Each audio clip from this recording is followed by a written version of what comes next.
Ada kalanya negeri ini terasa seperti berdiri di antara dua dunia di satu sisi. Kita melihat wajah Indonesia yang terus bersolek, pembangunan, proyek raksasa, dan mimpi menuju masa depan besar. Tapi di sisi lain, terdapat suara lain yang lirih, yang datang dari tempat-tempat yang jauh dari panggung ibu kota. Dari hutan yang sudah tak lagi utuh, dari perbukitan yang kehilangan penyangganya, dan dari sungai-sungai yang dipaksa menahan amarah yang bukan lagi miliknya. Suara itu terdengar paling jelas pada hari-hari gelap ini, ketika Sumatera dan Aceh kembali berduka, ketika ribuan orang kehilangan rumah, keluarga, dan bahkan arah hidup. Ketika air bah datang tanpa peringatan, menyapu dusun, meratakan kampung, mengambil nyawa. Dan di tengah kepanikan itu, kita hanya bisa bertanya-tanya, apakah ini murni bencana alam atau ada sesuatu yang lebih besar yang selama ini sengaja tidak diberitahukan kepada kita? Karena satu hal yang pasti, bencana ini bukan sekadar cuaca ekstrim. Tidak sesederhana itu, tidak sesunyi itu.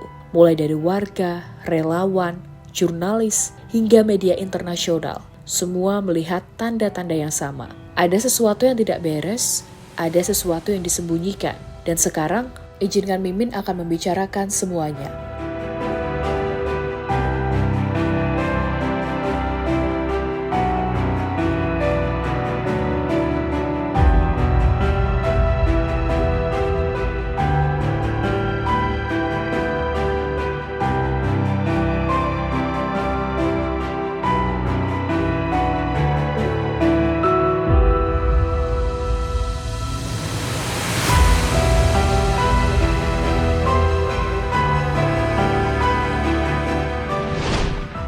Air bah merendam kota dan desa di Sumatera Barat, Aceh hingga sebagian Sumatera Utara. Video dari warga menunjukkan banjir bandang membawa kayu gelondongan sebesar tiang listrik. Rumah-rumah hanyut, jembatan putus, dan akses darat lumpuh berhari-hari. Korban jiwa ditemukan dalam jumlah besar, hingga relawan terpaksa mengangkut puluhan jenazah dalam satu truk terbuka. Tentu saja itu adalah pemandangan yang membuat banyak orang nyaris tak percaya ini terjadi di negeri sendiri. Di beberapa wilayah, tanah longsor menimbun desa tanpa memberi waktu warga untuk lari. Di Aceh, seorang ayah berjalan menyusuri lumpur sambil memanggil nama anaknya yang hilang. Di Sumatera Barat, seorang ibu memeluk tubuh kecil anaknya yang tak lagi bernyawa berhari-hari sebelum tim penyelamat tiba. Dan di tengah ketakutan itu, muncul satu pertanyaan besar. Kenapa bencana sebesar ini terasa seperti hanya ditangani setengah hati? Kan gitu. Yap, sampai hari ini, pemerintah pusat masih belum menetapkan status bencana nasional. Padahal, indikatornya sudah sangat jelas. Korban jiwa banyak, cakupan wilayah luas, kerusakan infrastruktur parah, Pemda kewalahan hingga akses darurat terputus. Jadi, kenapa ditahan? Penjelasan resmi biasanya diplomatis, masih dikaji, masih ditangani daerah, atau belum di level darurat nasional. Tapi faktanya, penetapan ini punya implikasi besar. Pertama, membuka pintu masuknya operasi besar-besaran TNI Polri. Kedua, membebani APBN secara langsung. Ketiga, mengubah skala tanggung jawab pemerintah pusat. Keempat, menuntut transparansi penyebab bencana. Dan kelima, meningkatkan sorotan dunia terhadap tata kelola lingkungan Indonesia. Itulah kenapa status ini jarang dikeluarkan. Karena begitu diumumkan, ya nggak ada lagi tempat untuk menutupi akar masalahnya. Dan disinilah kita masuk ke pertanyaan berikutnya. Sebenarnya apa yang mereka tunggu? Sebenarnya apa yang mereka sembunyikan?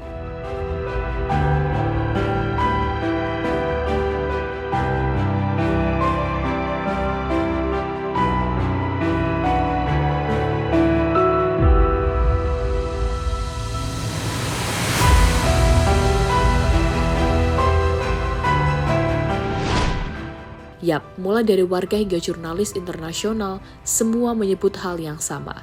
Bencana ini bukan alami sepenuhnya. Media seperti Reuters, AP, The Guardian, Al Jazeera sebelum ini pun sudah menyoroti deforestasi masif, seperti pembukaan hutan yang tidak terkendali dan konsensi industri yang berada tepat di kawasan rawan bencana. Beragam foto dan video yang beredar memperlihatkan banjir membawa batang kayu besar seperti sisa-sisa penebangan. Jelas ini bukan kayu yang tumbuh alami di sungai. Ini bukan fenomena yang normal. Namun, kenapa TV nasional jarang menayangkan hal ini? Kan gitu. Yap, TV-TV nasional lebih cenderung menyebut curah hujan ekstrim, fokus ke evakuasi dan menampilkan pejabat meninjau lokasi yang bahkan ada yang sampai pakai rompi anti peluru serta sok-sokan manggul-manggul. Kemudian ada juga video yang membuat netizen geram ketika aspir Presiden Prabowo Subianto, Agung Surahman, mengunggah video A Day in My Life saat kunjungannya ke wilayah bencana di Sumatera. Yap, dalam video tersebut Agung menampilkan rutinitas paginya, termasuk bangun tidur di hotel sebelum berangkat menuju lokasi terdampak banjir dan longsor di Sumatera Utara, Aceh, dan Sumatera Barat. Alhasil, konten yang bernuansa santai itu langsung menimbulkan reaksi keras dari publik. Selanjutnya, ada juga yang bikin netizen marah-marah saat Zulhas, Zita, Ferel, dan beberapa petinggi kader PAN seperti Eko Patrio dan Uya-Kuya mendatangi pernikahan Indah Arista putri bungsu Haji Arisal Aziz, salah satu petinggi kader PAN serta pemilik perusahaan PT Indah Logistik Kargo di Padang. Komen-komen yang muncul pun tentu saja udah bisa kalian bayangin sendiri. Dan yang gak kalah bikin geleng-geleng, ada sebuah video yang membandingkan soal perbedaan dokumentasi antara pemerintah dan jurnalis ketika meninjau lokasi bencana. Yap, TV-TV nasional benar-benar jarang menampilkan hal yang seharusnya benar-benar terjadi di lapangan. Mereka nyaris nggak pernah membahas tentang kondisi hutan sebelum banjir, konsesi industri di daerah resapan, apakah sungai dipersempit oleh proyek, dari mana kayu-kayu besar itu berasal, dan siapa yang beroperasi di sekitar das atau daerah aliran sungai. Kenapa bisa begitu? Ya karena stasiun TV di Indonesia hidup dari iklan, dan banyak iklan itu datang dari industri energi, kehutanan, tambang, dan konstruksi. Menampilkan analisis lingkungan yang terlalu tajam berarti sama aja nyerang para sponsor, dan lebih bahaya lagi, menampilkan kebenaran berarti mengundang pertanyaan lanjutan, pertanyaan yang mengarah pada satu kata, akuntabilitas.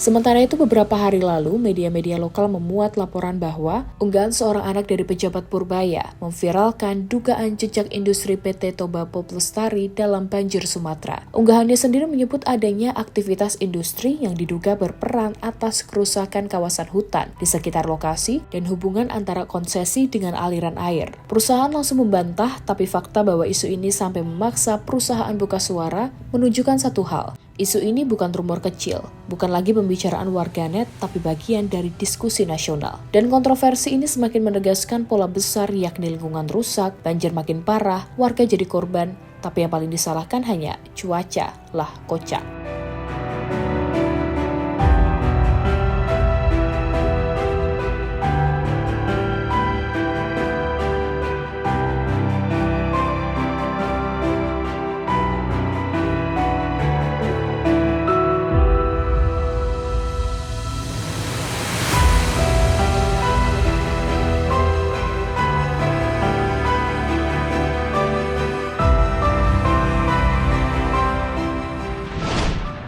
Yap, di balik angka-angka ada manusia. Misalnya yang ditunjukkan oleh bapak yang satu ini. Sambil menangis, dirinya mengatakan jika hidupnya tak berguna jika tidak didampingi oleh sang istri. Istrinya sendiri adalah salah satu korban dari bencana banjir dan sampai saat ini masih hilang belum ditemukan. Bapak itu juga terus membawa foto istrinya untuk meminta bantuan kepada relawan supaya mau ikut mencari bersama-sama. Adapun kisah lebih memilukan terjadi di Sumatera Utara, di mana ada satu truk yang diketahui membawa beberapa jenazah untuk dibawa ke Medan. Namun berdasarkan keterangan yang ada, truk tersebut tak bisa lewat karena akses jalannya masih tertutup akibat banjir.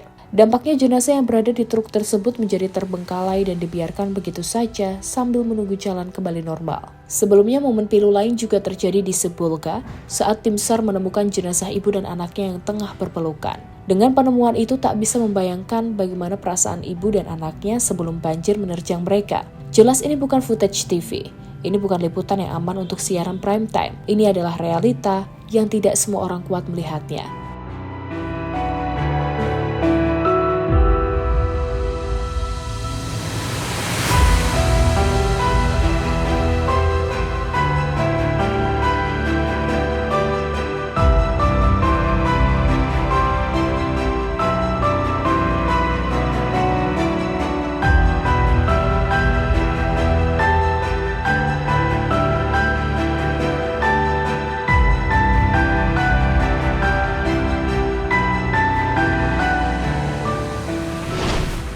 Lebih lanjut, di Eropa, media-media serta jurnalis menyebut bencana ini terjadi di salah satu kawasan yang paling cepat kehilangan hutan di Asia Tenggara. Di Jepang, media serta TV nasional di sana banyak menampilkan grafik penurunan tutupan hutan Sumatera dalam 10 tahun terakhir yang disebabkan oleh tangan-tangan nakal. Bahkan tim-tim besar dunia serentak mengirim doa khusus untuk Sumatera dan Aceh, yang mana ini menunjukkan betapa besar perhatian dunia. Dan ironisnya kadang dunia lebih peduli daripada sebagian pejabat di dalam negeri sendiri, kan gitu.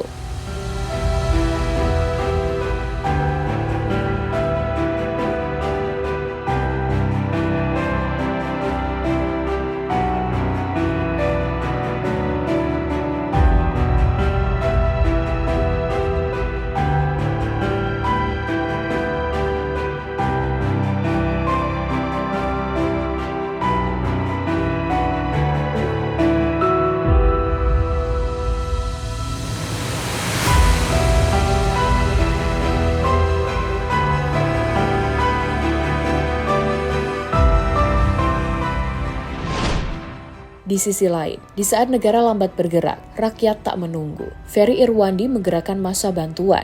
Pras Teguh dan banyak figur publik lainnya juga menggalang donasi hingga ratusan juta dalam hitungan jam, serta turun langsung ke lokasi bencana. Kemudian ada pun relawan lokal yang tidur hanya 2-3 jam per hari. Anak-anak muda dari kampung tetangga menjadi jembatan manusia untuk menyeberangkan logistik. Dan melihat segala realita yang terjadi, sontak dunia maya jadi satu suara. Jangan tutupi kebenaran soal bencana ini. Yap, meskipun bencana ini memilukan, namun tetap saja selalu ada hal-hal yang bikin kita seolah kembali disadarkan jika Tuhan memang berhak atas segala apapun yang Ia mau.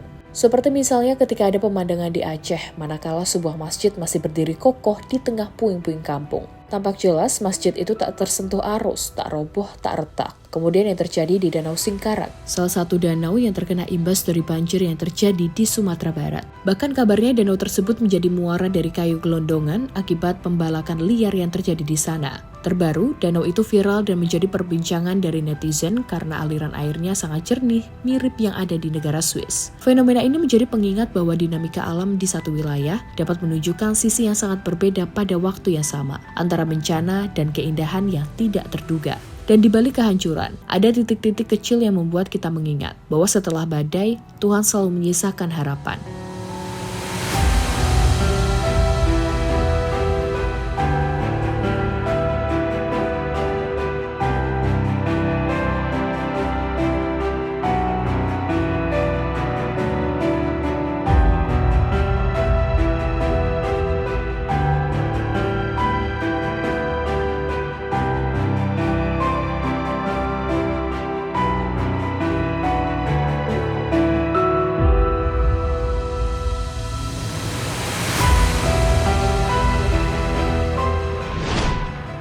Yap, terlepas dari apapun, bencana ini bukan sekadar air yang datang tiba-tiba. Itu adalah cermin yang memaksa kita melihat diri sendiri dan semua kesalahan yang selama ini kita biarkan.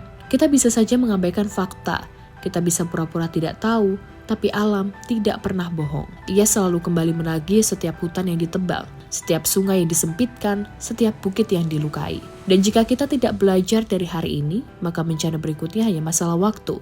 Untuk Sumatera, untuk Aceh. Doa terbaik untuk kalian, terutama kalian yang hanya menjadi korban dari segala ketamakan orang-orang yang hanya mementingkan kepentingan mereka sendiri.